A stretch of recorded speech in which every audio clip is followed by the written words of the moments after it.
Texans preparing for the Lions. DeMeco Ryan speaks on the offensive line. It is S&L. Landry Locker, Cody Stoots with you. We're with you Monday through Friday, 9 a.m., 4 p.m. on Friday because we got to react to the final injury report, which, by the way, I got a theory on that. And we were talking about this yesterday. I think a lot of people asked the question. They designated Jerry Hughes and Jeff Okudah for assignment on Sunday. Why didn't they do it with Nico Collins? I think it's really simple. They're not going to give Detroit 2 extra days more than they have to prepare for Nico Collins. That would be my guess. Like, my guess is once Wednesday comes around, we get the news about Nico Collins and he's out there. But we know how DeMeco Ryans is and how he is with injuries.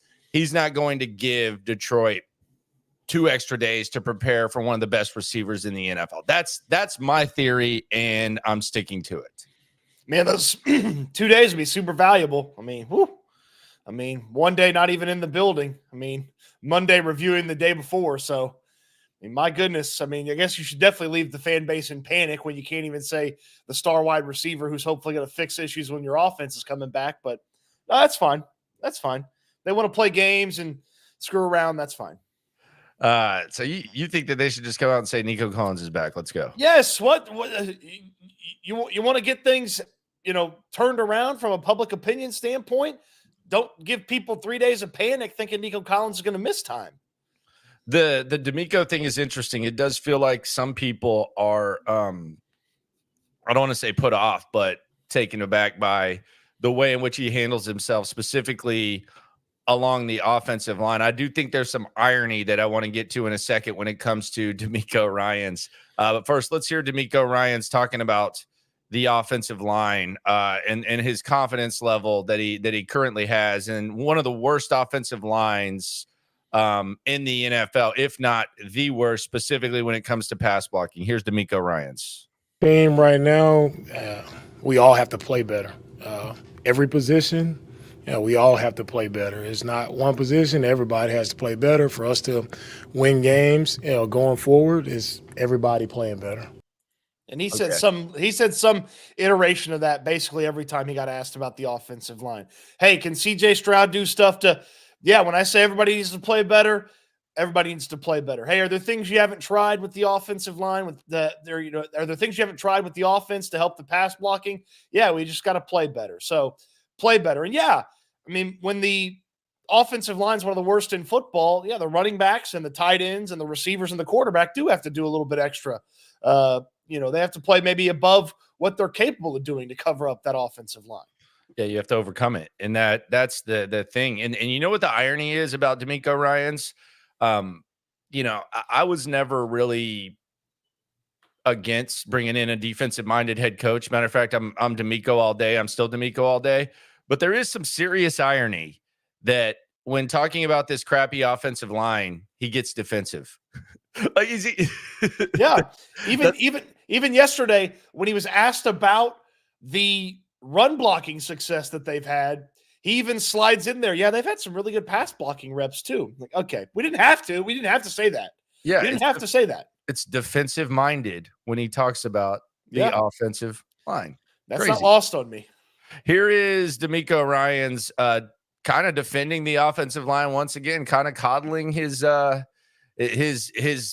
weakest link of his football team. Of us, it's as coaches, right? It's all of our job to put our guys in position, right, to be successful, right? And it's our players' job to go out and execute and play to the best of their ability. And when their opportunity comes, are you making those one-on-one plays? Because that's what the game ultimately always comes down to, no matter how you slice it up. Right? In the league, like, are your players making the plays they need to win games? That's what it always comes down to.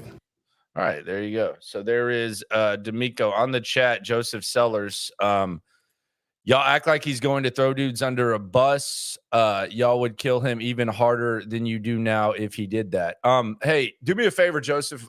Tell Tin Man and the Lion and Dorothy I said what's up, because that's a straw man argument. I don't expect DeMeco Ryans to say anything. It's just we have a month and a half of coddling and justifying the offensive line and not making any changes to where it doesn't seem like there's much accountability. So the words are proportional with the actions. I say each time, and we are at the press conferences, I say each time it's not really about what they say. Sometimes there is some good stuff to say and you take stuff from it, but I don't think DeMeco Ryans gets killed at all. I think DeMeco Ryans, I just said there's not a coach that I would trade him for.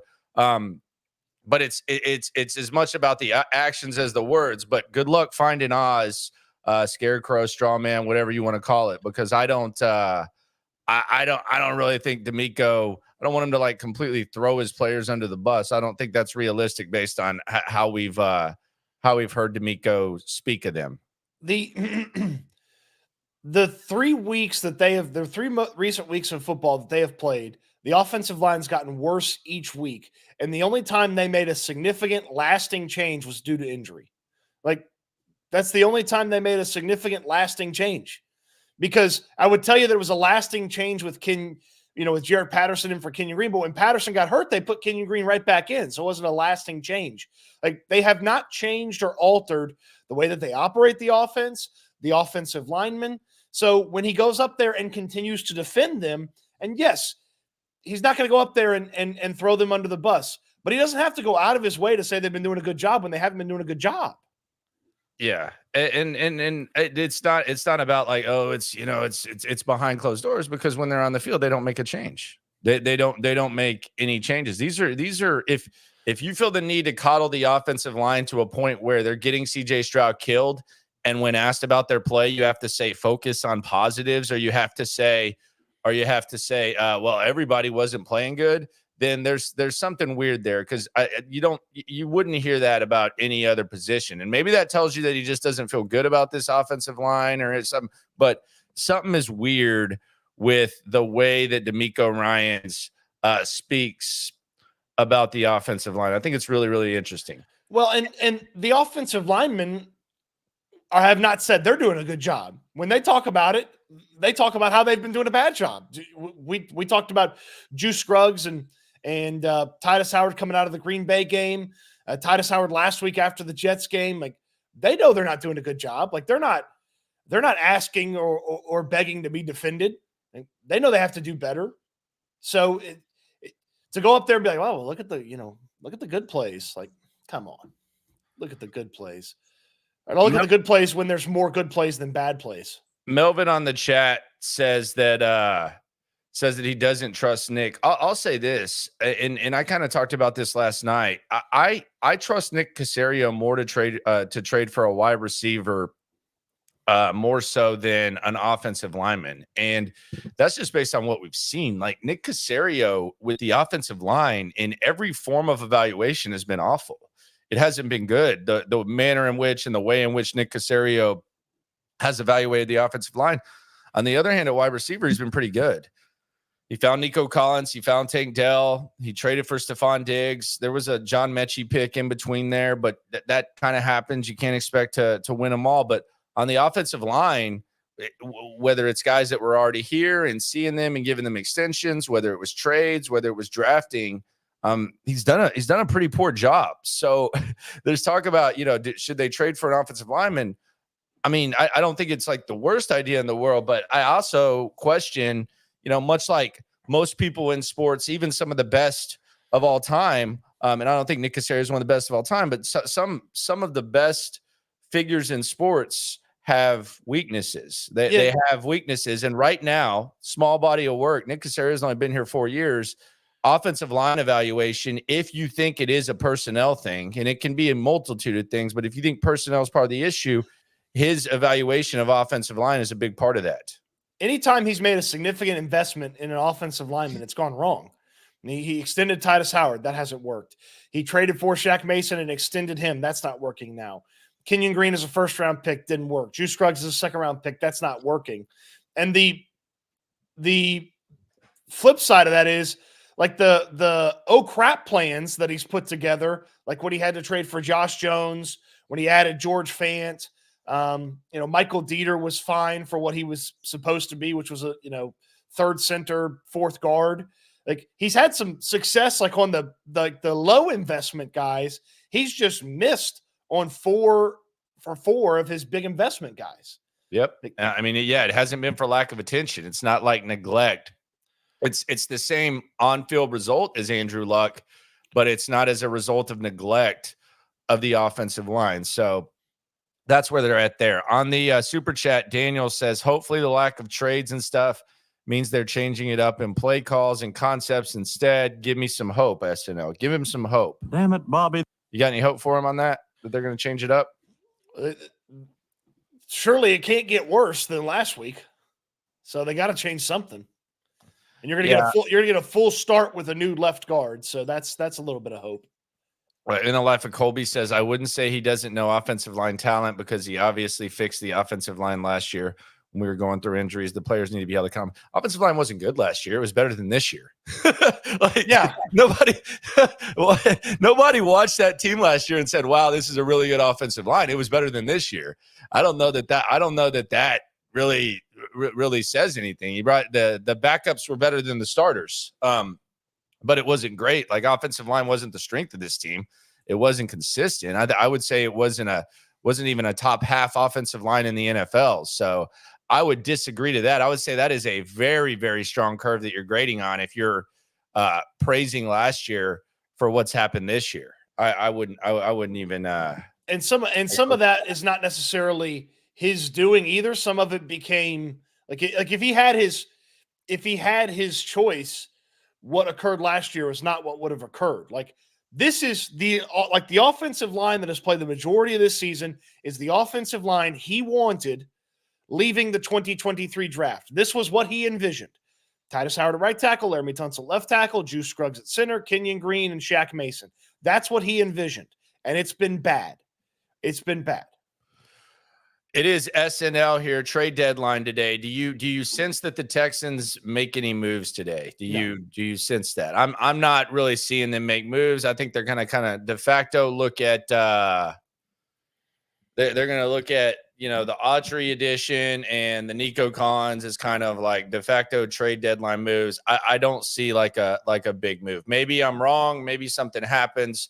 I don't see a huge move for the Texans to make. And quite frankly, I don't want them to just start trading to trade. Well, there wasn't a huge move to be made. There's not some sort of dynamic game changer out there that was actually available. Mark that. Maybe we'll look wrong on that. It'll be fun. I would love to do a special edition trade reaction. What would a huge move be? Like, to me, it would be like a surefire big time upgrade at guard. There's not one of those out there. Yeah, that would be what it looks like. I don't want to trade for a receiver after you traded back 19 spots to get Stephon Diggs. Notice I didn't say you traded a second-round pick because it was basically a three-way trade. But after you traded back 19 spots to get Stephon Diggs, I don't want to trade for a receiver at this point. I've seen. I'd go get a receiver. I'd go get a receiver. Like a low-level receiver? Well, if you're going to do it as a chess move and you think he's going to be here past this year, yes, because we don't know what's going to happen with Diggs. So I could understand that. The one thing that I will say to add to your point of wide receiver, and this is something that I think is just the reality of a situation, is I think there's a new concern based on action. And this is a good front office. Like, when we talk about the offensive line, we're not sitting here saying that this front office is awful. Like, Nick Caserio has gotten this organization in 4 years to larger heights than any of us could have imagined. Like, we acknowledge that, we accept that, we respect that. We know you're not going to be perfect in every area, but we also know that expectations are higher. So you evaluate this team differently than you would before. So I don't really, when I say that Nick Caserio is bad at evaluating offensive linemen, that happens. Like, there's some organizations that are bad at evaluating quarterbacks. That sucks way worse. Or they're bad at evaluating receivers. That sucks way worse. Corners, D-line, like, that's way worse. But I will say this, though. The wide receiver position is a problem right now, and it's not good enough to be elite. And that's not based on like some knee-jerk reaction to what happened with the Jets with Hutchinson and Mechie or anything like that. That's based on the actions that they showed in the offseason when they pursued Keenan Allen aggressively and they pursued Stephon Diggs and acquired Stephon Diggs. Like, they told you last year, even when they had Noah Brown in this wide receiver group, that wide receiver was a very important thing that they needed. So they've kind of taken a step back now, and that naturally happens with injuries. Hell, the Lions don't have Hutchinson, and they're trying to improve their squad, but the wide receiver position has to be a concern along with the offensive line, and that's just based on something that they've done very well and what they did this offseason. Yeah, there are veterans that I believe are better than what Xavier Hutchinson and John Mechie give you right now, and you still need a solid third receiver that's reliable. And I'd love to tell you that's Robert Woods, but Robert Woods gets hurt a lot at this point in his career. So I'd try to add some sort of veteran who's played a lot of football, who's played more football than Mechie and Hutchinson. And the name that comes to mind is Darius Slayton from the Giants.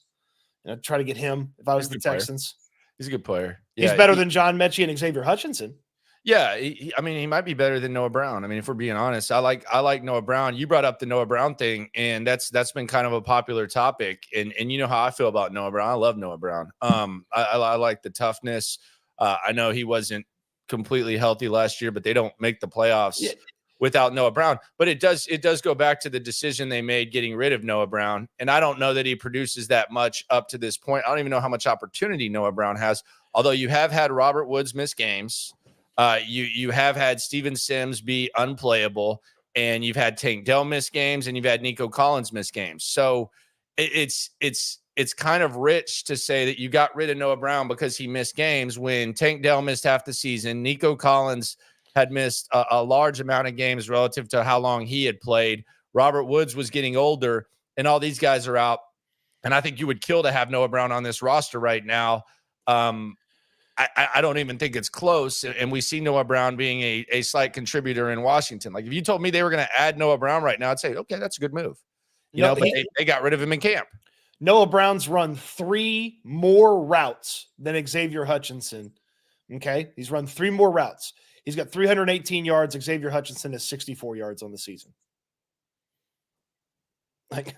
We want to talk about opportunity. Oh, he's a 2, and Hutchinson's been a 4 and a 5 for most of the year. Okay, all right, that's fine. They've run the same amount of routes, and he's 3 times as productive. Yeah, and and CJ said this after the Jets game. He said it's hard to imagine doing something along the lines of you could have any receiver out there, and if you're not blocking, you're not going to get the job done. You kind of heard CJ say that, and I do agree with that, but I also don't think that these guys are getting open. Although Metch did get open on that one touchdown, CJ missed him. I think he's kind of running for his life. So who knows? But the wide receiver position, it is a new area of concern because they told us so last offseason. It is something I talked about with somebody last night. We were talking about trading for a offensive lineman, and the conversation was, hey, they've had 2 years to basically teach these guys the system, and it hadn't looked good. How could they teach a guy how to learn the system in a few weeks if they did trade for somebody? Yeah. Jeez. Well, the other thing about the offensive line is that was supposed to be something better about this system because you always heard and you talk to guys who played offensive line and they would talk about O'Brien's system. They'd be like, well, man, it's just so damn hard to learn. And it's almost like taking a test. I don't think system knowledge is the problem.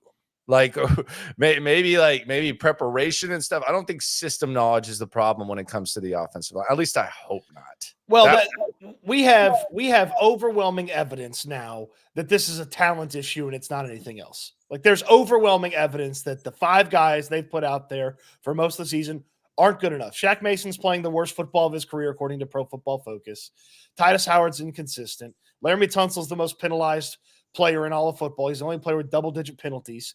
Kenyon Green got progressively worse over the course of the season, and Juice Scruggs has been a disappointment at center. It's a talent issue. We've got so much evidence that it's a talent issue. It's not a Bobby issue. It's not a DeMeco issue. It's not a CJ issue. It's not a Dalton Schultz and Cade Stover and Team Quintiriano issue. It's not a Daria Gumbawale issue. It's a talent issue with these 5 guys. And it goes back to next week, this evaluating offensive line, and it all like it is the center base of any problem that you discuss when it comes to the Texans. We started talking about the receiver.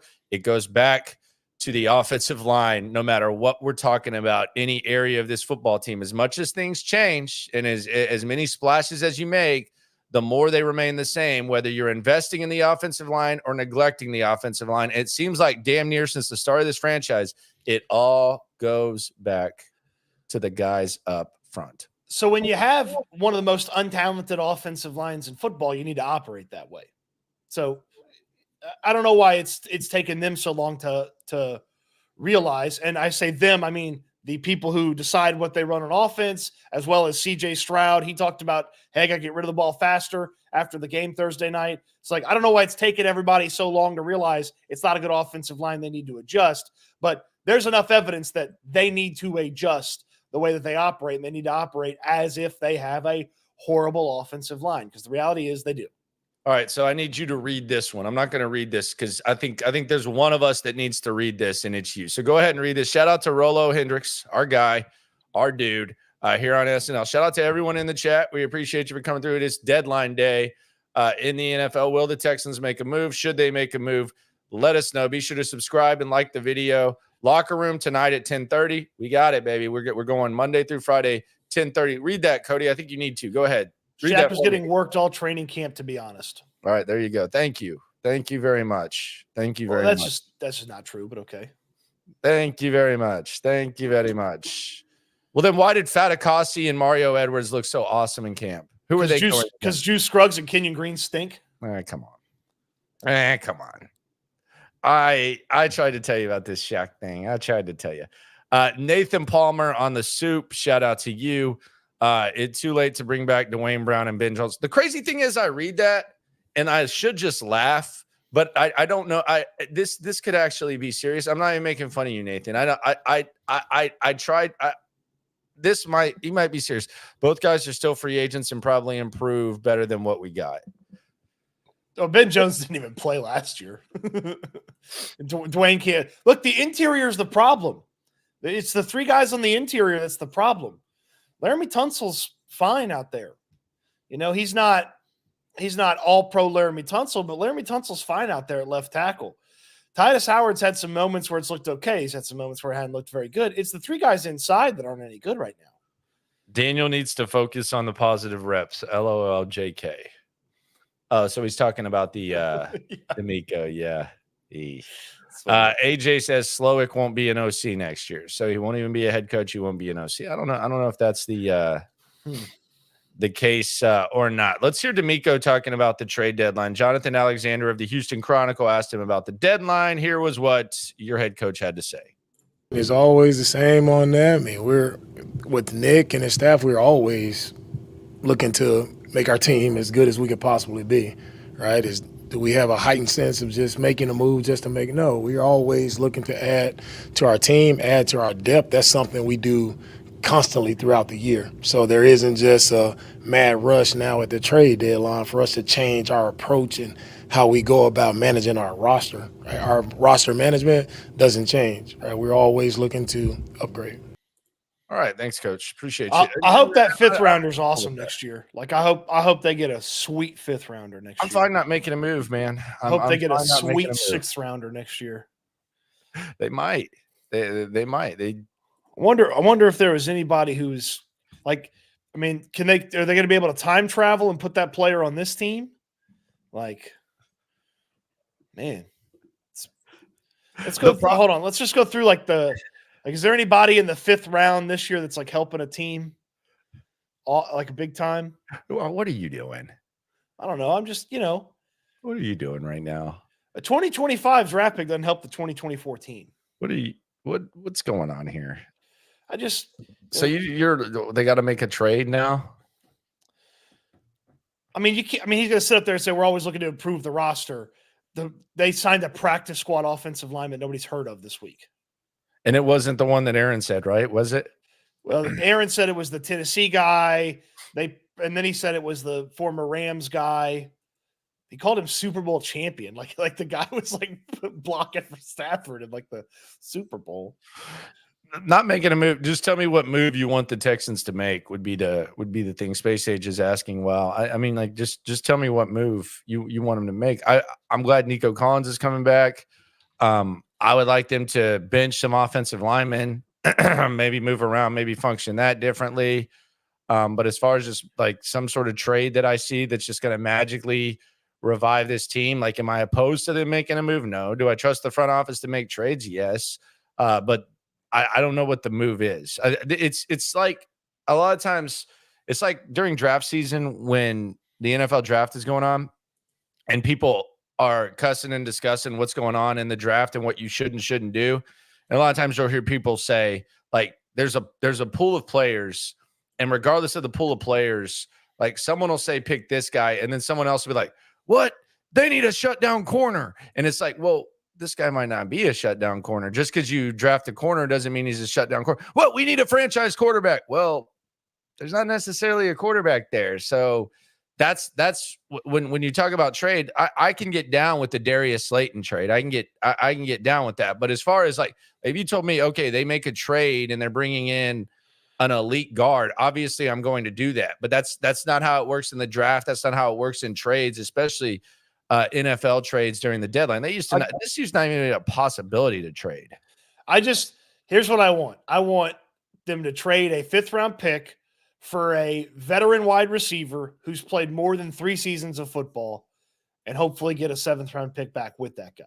That's what I want. So there you go. That's very specific, and I think there's a multitude of players that fit that bill. Okay, I can respect that. Jacoby Myers. Yeah, he's good. I mean, the Raiders are a disaster. So I don't know whether they're doing that. They just traded Devontae Adams. Yeah, they're in a bad spot. Let's ask this question right now. When it comes to the Texans, do the Texans have a bye week when they go to Dallas? Are the Dallas Cowboys just a lost cause now? We know this Lions line, by the way, is such to where it almost feels like the Texans are going to come out just blazing. It's down to 3. So this does feel much like the Jets game was a little bit. This one does feel kind of weird. The Texans are getting 3. It did not go up. So something's going on with that line. I'm not ready to dismiss the possibility of the Texans putting on a good showing against the Lions, but the Cowboys, they're going to be without Dak Prescott. And the Cowboys are really, really struggling. They have no run game, and they just made a move that has the internet completely mocking what they're doing. They traded a 4th-round pick for Jonathan Mingo, who was on the Carolina Panthers, former 2nd-round pick. He's got like 500 yards in his 20-some-odd games with the Panthers. This might be the first time the Panthers have won a trade in 3 years. That's a good point. That's a great point, actually. What a good job by the Panthers. The Panthers finally got a win. There you go. Yeah. There you go. Hey, they won this weekend against the Saints. They won on the field and they won off the field in a matter of days. Good job by the Panthers. They don't know how to handle themselves. Someone says, I feel you, Cody. I'm the exact same mindset right now as you. My wife is over it already. Our front office is a joke right now. Good Lord. I like to imagine David walking around the house like, honey, Darius Slayton. What do you think? No? Well, then who are we trading for? She's like, please just put the kids to bed. He's like, no, I got to look at some Kendrick Bourne highlights. Darius Slayton, who we trading for? I don't know, but no Dak. So the Cowboys, man, that's a nice little layout for the Texans. Although I don't know, Cooper Rush might be better at this point. Just kidding. Look, the situation the Texans are in, when you look at the rest of their schedule, they need 4 victories to win the AFC South. 3 might do it, but you 4 would make you feel, pretty comfortable. So 4 victories win the AFC South, and then 10 get you in. Burrow said it the other day with the Bengals. He said 10 get you in. Yeah, and so that gets you a home playoff. Hell, it might be 9, dude. Like, if we're being sure. These other teams, it might damn well be 9. The Colts got the Bills this week too. That's the other beauty of it. Their schedule gets easier, but the Colts got the Bills this week. You could. Well, and they got the Bills, and then after the Bills, they go to the Jets. And if the Jets have a little juice left to them, that won't be as easy as it appears to be. But you get in, you win the AFC South, you get a home playoff game. Right, like last year, which was huge last year. More than likely, the way that things are shaking out, more than likely you're going to be the 4 seed hosting the 5 seed. Russell Wilson's going to come here and beat the Texans? I don't think so. Pittsburgh scares me. They're scrappy, man. I welcome Pittsburgh. I welcome Pittsburgh. Yeah, I mean, you should feel like you could be. I mean, really, right now, like if you're the Texans, even with all this stuff said, if like with all things equal, outside of Baltimore and Kansas City, I think you feel like you have a puncher's chance against anyone, especially if you're talking about at home. Is that crazy? Yes. I don't want to see the Bills again, but yes. Yeah, I think Buffalo now Coop's already banged up. It's got the Amari Cooper. Amari Cooper's already hurt. Yeah, he's already banged up. So they're basically back to where they were. But if they have Cooper and they have Josh Allen, and Josh Allen's very battle tested, and the Bills have been in that situation for a while. But yeah, Buffalo's a good football team. But like outside of like as much as we talk about this is about increased expectations. This isn't about like the end of the world. Now, the good thing is that the Texans have enough to where they can be expected to make some noise. Like with where they are right now, like there's no reason that with good coaching and decisions and not just remaining stagnant that they can't. It's not like impossible to think that CJ Stroud flips the switch, the offensive line perhaps gets a little bit better, and the defense, which is really, really good, and I think only going to get better, continues to progress. So that's the thing about talking about this. Like we've been in situations where it's just been kind of lost cause and what the hell is going on here? And there's no ceiling. Like the Colts can sit here and talk themselves into making the playoffs.